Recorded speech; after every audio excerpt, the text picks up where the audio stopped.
کی تاریخ میں ایک اہم سنگ میل عبور کرتے ہوئے ورلڈ ماسٹرز اور Asian masters weightlifting championship دونوں کی میزبانی کے حقوق حاصل کر لیے۔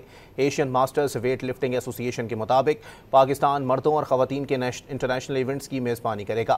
ورلڈ ماسٹرز چیمپئن شپ گرینڈ پری کے بینر تلے منعقد کی جائے گی۔ اگلے برس فروری میں اسلام آباد میں یہ عالمی میلہ سجے گا۔ دونوں میگا ایونٹس میں دنیا بھر سے 5 سے زائد ویٹ لفٹرز کی شرکت متوقع ہے۔ انٹرنیشنل ویٹ لفٹنگ باڈی کا 5 رکنی وفد وینیوز اور دیگر انتظامات کا جائزہ لینے کے لیے 9 سے 12 ستمبر تک اسلام آباد میں ہوگا۔ کی تاریخ میں ایک اہم سنگ میل عبور کرتے ہوئے ورلڈ ماسٹرز اور Asian masters weightlifting championship دونوں کی میزبانی کے حقوق حاصل کر لیے۔ ایشین ماسٹرز ویٹ لفٹنگ ایسوسی ایشن کے مطابق پاکستان مردوں اور خواتین کے انٹرنیشنل ایونٹس کی میزبانی کرے گا۔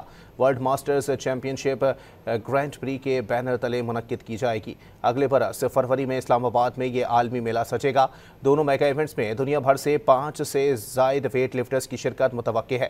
انٹرنیشنل ویٹ لفٹنگ باڈی کا 5 رکنی وفد وینیوز اور دیگر انتظامات کا جائزہ لینے کے لیے 9 سے 12 ستمبر تک اسلام آباد میں ہوگا۔